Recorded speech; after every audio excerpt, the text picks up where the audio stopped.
Assalamualaikum warahmatullahi wabarakatuh. Selamat pagi atau dimanapun Bapak Haji Dedi maupun teman-teman kelompok etika bisnis berada. Nah, izinkan kami kelompok 8 untuk mempresentasikan mengenai materi isu-isu etika dalam praktik konsultasi manajemen. Oke, sebelum masuk ke dalam materi, izinkan saya memperkenalkan anggota kelompok kami. Bisa next.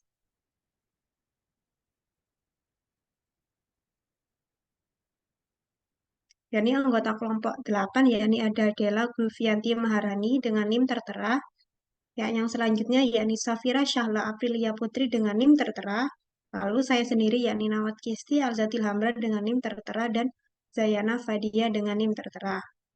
Bisa next. Materi yang terkait dengan materi ini, yakni banyak diambil dari jurnal Integrity in Management Consulting, Contradiction in Terms, yakni karya Ulrich Hagenmayen. Nah, um, masuk ke dalam materi, yakni pada saat ini semakin banyak konsultan manajemen yang menggali lebih dalam untuk menemukan jawaban yang mendalam untuk isu-isu etika dalam bisnis konsultasi. Nah, konsultan mencari pertanyaan-pertanyaan diajukan tentang bagaimana mereka memandang diri mereka sendiri.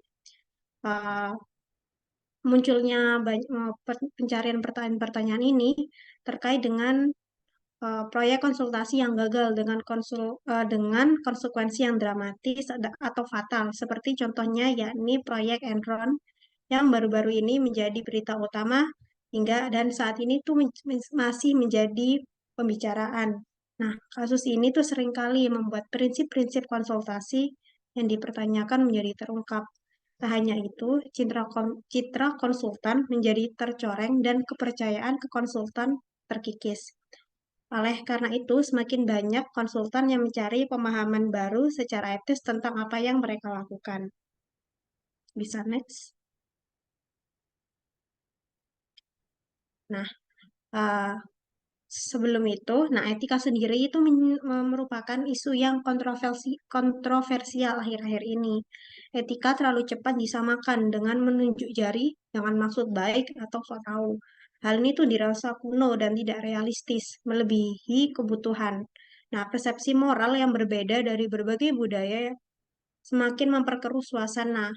Nah, apa yang dilarang eh, sebagai sesuatu yang tidak bermoral di suatu negara itu dapat dianggap kewajiban di negara lain. Nah, dihadapkan dengan tuntutan moral yang konkret, maka sangat dapat dimengerti ketika orang-orang itu mempertanyakan apakah moralitas dan etika saat ini tuh tidak jauh berbeda dari realitas yang kita ketahui saat ini dan juga menjadi produk yang tampaknya produk acak dari budaya yang berbeda. Oke, bisa next.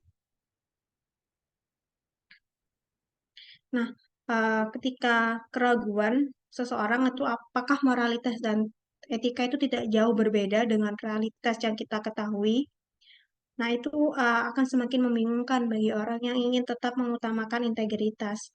Orang-orang itu berpendapat bahwa meskipun secara alami seseorang itu termotivasi untuk mengejar keinginan untuk realisasi diri mereka dan pernyataan diri, tindakan mereka itu juga menunjukkan bahwa mereka itu adalah manusia yang bertanggung jawab sebagai dari komunitas manusia.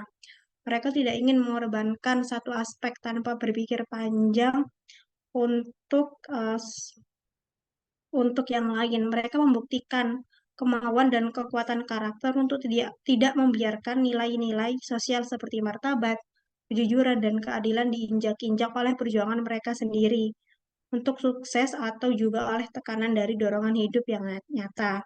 Jika mereka tidak tahu mereka arah kemana dalam jurnal itu, mereka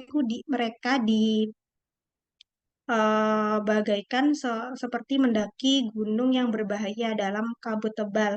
Jika mereka ke kiri, mereka itu akan berisiko jatuh ke dalam jurang pengorbanan diri dan penyangkalan diri. Namun, langkah yang tidak mempertimbangkan ke kanan dapat dengan mudah menjerumuskan mereka ke dalam jurang yang sinis dan tidak berhenti.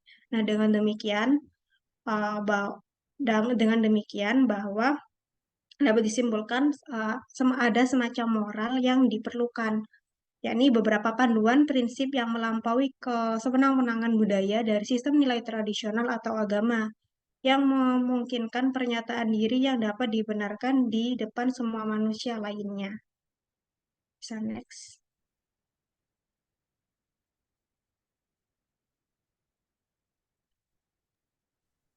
Baik, karena tadi sudah banyak disebutkan mengenai etika, etika bisnis, dan juga mengenai konsultasi. Dan selanjutnya kita akan masuk ke penjelasan dasar mengenai atau prinsip mengenai etika, etika korporasi, dan juga konsultasi. Nah, jadi etika modern itu berusaha untuk menetapkan aturan-aturan umum yang dapat diterapkan secara luas dalam pengambilan keputusan etis. Berbeda dengan sistem nilai konkret yang didasarkan pada tradisi atau pandangan agama tertentu, etika ini tidak memberikan pedoman tindakan yang kaku seperti dalam kitab perintah ayat suci yang mengatur perilaku yang benar dalam situasi tertentu. Sebaliknya, boleh di next. Nah, sebaliknya, etika itu mengusulkan suatu proses untuk menilai tindakan secara etis. Proses ini didasarkan pada prinsip-prinsip dasar kemanusiaan yang dapat dimengerti oleh akal sehat kita, seperti menghormati kerentanan fisik dan psikologis manusia, kemampuan untuk merasakan empati terhadap perasaan orang lain, kemampuan untuk berpikir secara abstrak, dan juga kemampuan untuk membuat generalisasi. Misalnya, jika seseorang ingin tahu apakah tindakan tertentu adalah etis atau tidak, mereka dapat menggunakan prinsip-prinsip ini sebagai panduannya. Mereka akan mempertimbangkan apakah tindakan tersebut melindungi kerentanan orang, apakah tindakan tersebut mempertimbangkan perasaan orang lain, dan juga sebagainya. Nah, teori etika diskursus yang dikembangkan oleh Jürgen Habermas dan juga Carl Otto Appel adalah salah satu pendekatan yang canggih dalam etika modern ini. Mereka mengatakan bahwa untuk menilai apakah suatu tindakan itu etis, orang harus dapat menjelaskan dan mempertahankan tindakan tersebut dalam percakapan yang dipandu oleh akal.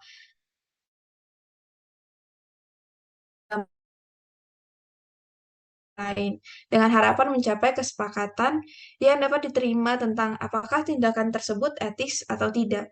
Ini membantu menghilangkan pandangan egois dan memastikan bahwa tindakan tersebut mempertimbangkan perspektif dan klaim semua pihak yang terlibat. Jadi, di etika modern itu berusaha untuk mengembangkan panduan yang dapat digunakan untuk menilai tindakan secara etis dengan mempertimbangkan prinsip-prinsip kemanusiaan dan juga melibatkan percakapan yang dipandu oleh akal. Ini membantu memastikan bahwa tindakan yang diambil adalah yang terbaik untuk semua pihak yang terlibat. Next. Nah, selanjutnya masuk ke corporate ethics. Dalam etika ekonomi integratif yang dirumuskan oleh Peter Ulrich di Universitas St. Gallen, pentingnya penegakan integritas manajemen sangat ditekankan. Intinya, gagasan ini menyatakan menjadi bagian alami dari dunia bisnis, bukan hanya sesuatu yang ditambahkan secara eksternal. Profitabilitas perusahaan harus selalu dibatasi oleh prinsip-prinsip etika yang diterapkan oleh perusahaan itu sendiri. Artinya, perusahaan harus mencari keuntungan, tetapi dengan mempertimbangkan etika dalam setiap tindakan yang mereka ambil. Maksimalisasi keuntungan tanpa memperhatikan aspek etika tidak dapat dibenarkan dalam pandangan etika ekonomi integratif. Nah, contoh sederhananya adalah jika sebuah perusahaan berusaha untuk memaksimalkan keuntungan dengan mengabaikan praktik bisnis yang etis, seperti mengeksploitasi pekerja atau merusak lingkungan, ini akan bertentangan dengan prinsip etika ekonomi integratif yang mengharuskan perusahaan untuk mempertimbangkan etika dalam upaya mencapai profitabilitas. Intinya, dalam etika korporasi atau corporate ethics ini, etika selalu menjadi prioritas utama dan profitabilitas harus dicapai dengan cara yang etis.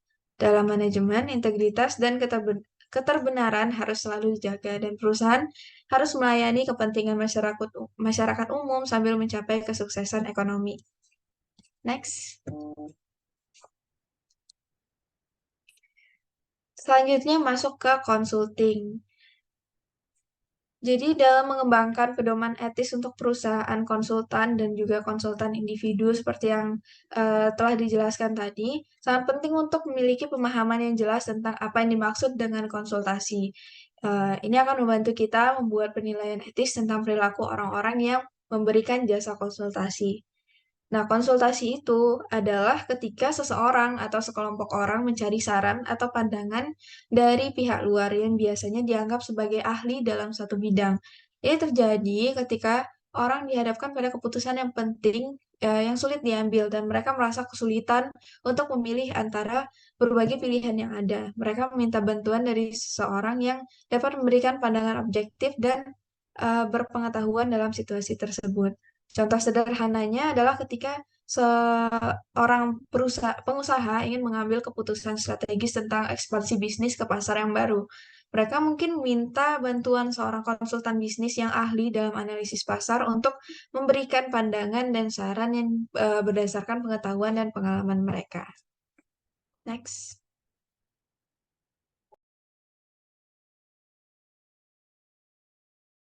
Oke, baik. Selanjutnya ada manajemen consulting atau konsultasi manajemen. Ini tuh merupakan suatu bentuk bantuan khusus untuk situasi tertentu yang diberikan oleh seorang ahli intervensi yang independen, eksternal, dan profesional yang memungkinkan manajemen organisasi klien untuk mengambil tindakan dalam situasi manajemen yang sangat kompleks. Nah, di manajemen consulting ini tuh terdapat dua pihak. Yaitu yang pertama ada si pencari nasihat, di mana itu merupakan tim manajemen sebuah organisasi yang dihadapkan pada situasi manajemen yang sangat kompleks. Dan pihak kedua itu ada pakar yang memberikan sudut pandang eksternal terhadap situasi yang sedang dihadapi perusahaan, yang merupakan konsultan profesional independen yang memiliki spesialisasi dalam mengintervensi secara aktif dalam situasi yang sedang dihadapi perusahaan.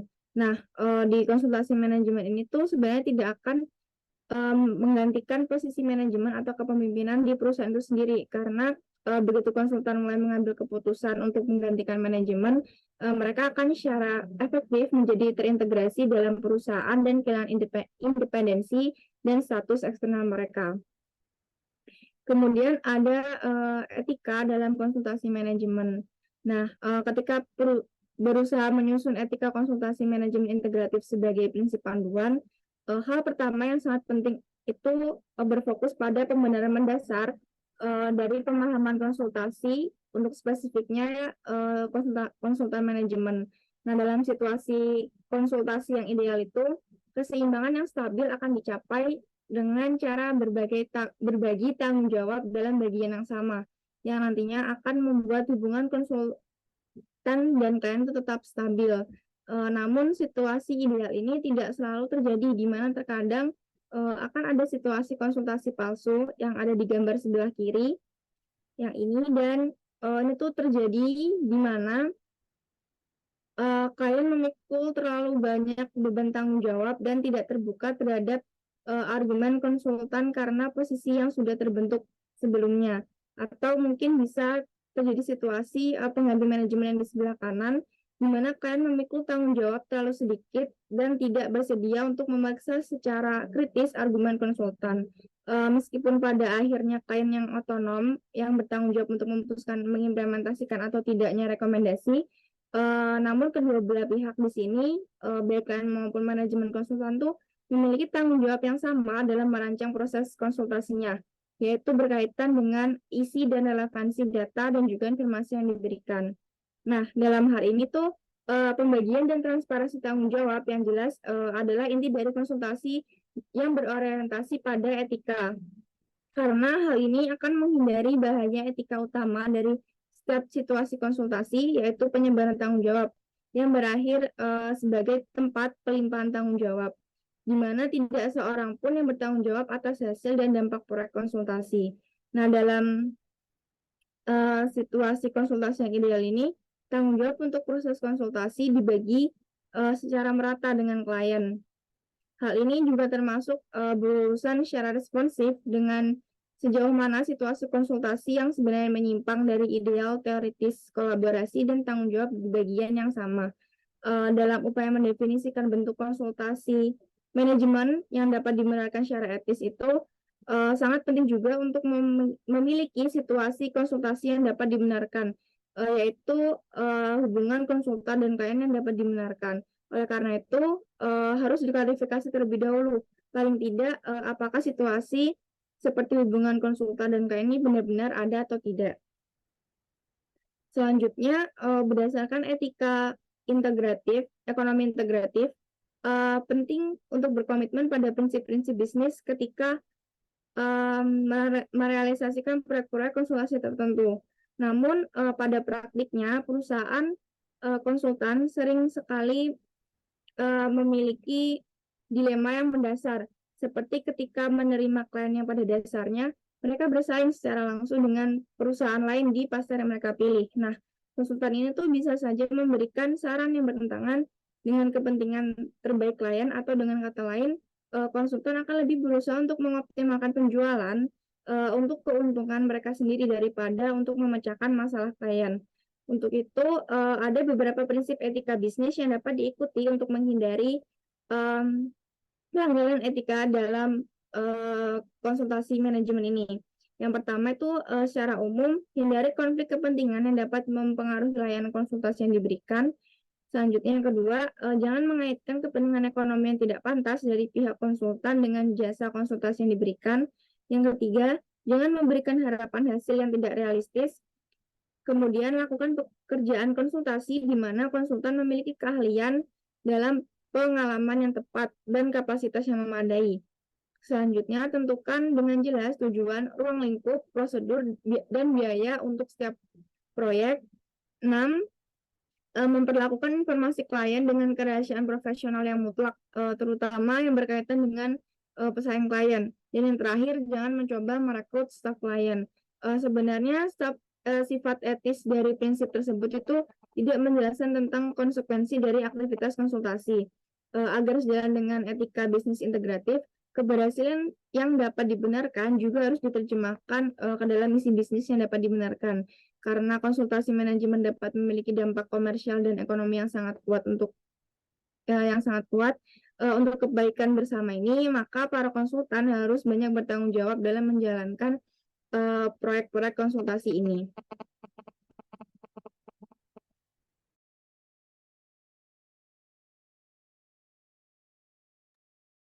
Oke, baik. Untuk yang selanjutnya akan saya lanjutkan. Jadi hal pertama yang dapat dilakukan oleh perusahaan konsultasi manajemen adalah dengan mengadopsi filosofi konsultasi yang dapat digunakan dan melayani kepentingan umum. Nah, biasanya setiap perusahaan itu memiliki filosofi meskipun filosofi tersebut tidak tertulis. Nah, filosofi ini dapat menentukan bagaimana konsultan itu mengamati perusahaan klien, apa yang konsultan lihat, kesimpulan apa yang konsultan ambil dari hasil pengamatan, dan bentuk intervensi dari konsultan tersebut. Nah, dalam beberapa kasus yang dianggap etis, kebaikan bersama yang dilakukan perusahaan itu berakar dari pandangan dari perusahaan konsultasi manajemen itu sendiri tentang asumsi fundamentalnya, nilai-nilainya, dan cita-citanya mengenai perusahaan yang dikelola dengan baik. Oleh karena itu, dari sudut pandang etika, sangat penting bagi perusahaan konsultan untuk mematuhi filosofi transparan. Nah, akan tetapi, filosofi perusahaan ini juga dapat menjadi tantangan bagi perusahaan konsultasi manajemen. Nah, tantangan etis utama bagi konsultan terletak pada konsekuensi dari aktivitas konsultasi yang bergantung pada filosofi yang mendasarinya. Kepentingan yang menjadi dasar para konsultan ketika merumuskan strategi penyelesaian masalah itu merupakan hal yang sangat penting. Komitmen etis perusahaan konsultasi tercermin dalam kesediaan untuk memeriksa apakah klaim yang diajukan oleh klien itu dalam situasi konsultasi dapat dibenarkan untuk kebaikan bersama. Nah, biasanya hal ini itu terjadi secara umum jika klaim yang diajukan oleh klien itu mendukung kebutuhan dasar hidup masyarakat sekitar atau memperluas kekayaan klien itu sendiri. Nah, perusahaan konsultasi itu harus secara aktif berdiskusi dan merefleksikan klaim tentang kebutuhan dasar hidup masyarakat dari orang-orang dan organisasi yang akan terkena dampak langsung dari proyek konsultasi tersebut.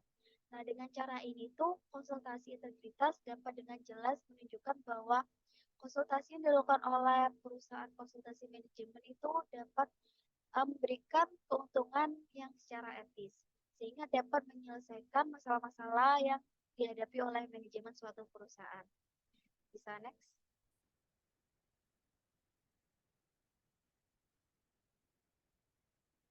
Jadi yang selanjutnya ada integritas dalam konsultasi manajemen. Jadi terdapat gagasan atau panduan tentang konsultasi manajemen integratif yang memberikan arahan bagi konsultan yang ingin memahami diri sendiri sebagai orang yang berintegritas ketika membimbing melalui aktivitas konsultasi sehari-hari. Nah, gagasan ini tuh dapat membantu konsultan dalam merefleksikan citra diri dan mengambil keputusan independen sebagai potensi konflik kepentingan yang mungkin akan dihadapi ketika melakukan praktiknya nanti. Nah, selain itu dengan adanya panduan ini, konsultan tuh dapat mengidentifikasi tindakan apa yang dibenarkan secara etis nantinya.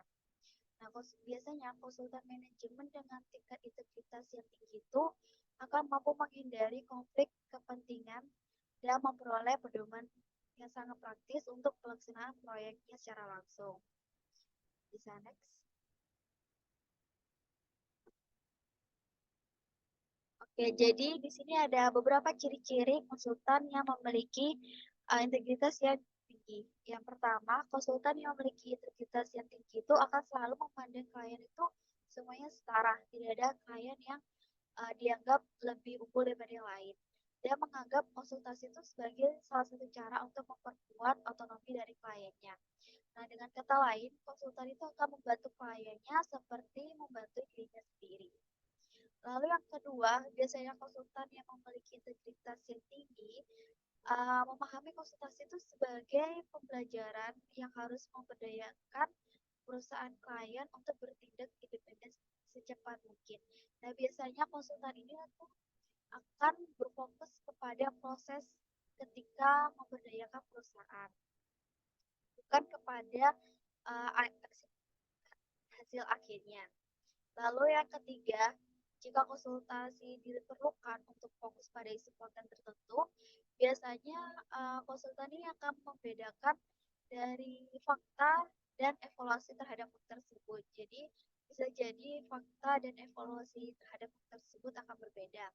Nah, biasanya konsultan itu dapat dengan jelas menyatakan premis teoritis dan praktis yang mendasari evaluasi yang mereka lakukan. Lalu yang keempat, yaitu biasanya konsultan itu akan melihat diri sendiri sebagai orang yang pada dasarnya netral dan mandiri. Sehingga konsultan akan memiliki keberanian untuk menghadapi klien yang memiliki pandangan yang tidak nyaman terhadapnya. Bisa di next.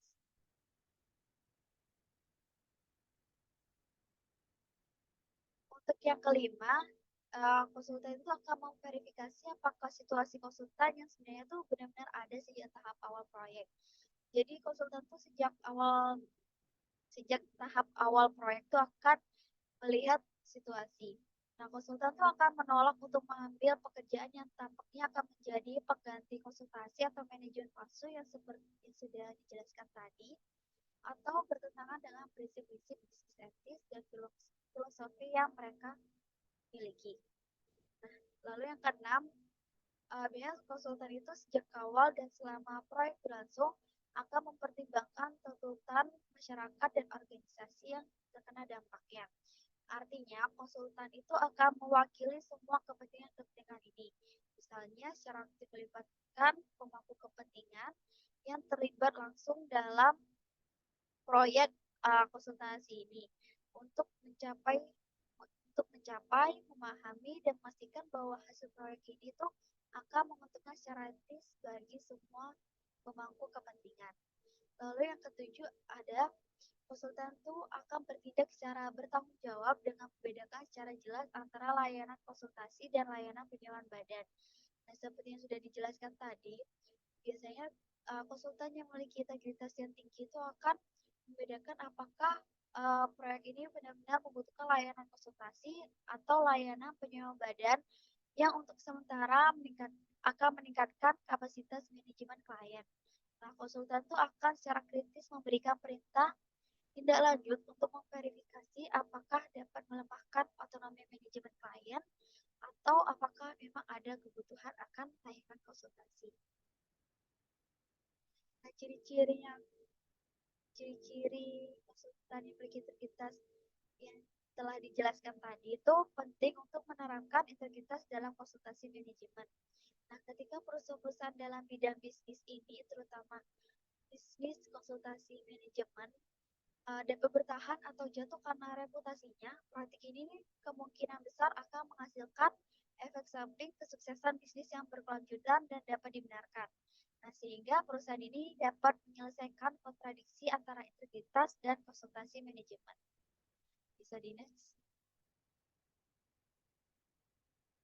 Oke, baik. Mungkin cukup sekian dari kelompok kami. Apabila ada salah kata dan perbuatan, mohon dimaafkan. Wassalamualaikum warahmatullahi wabarakatuh.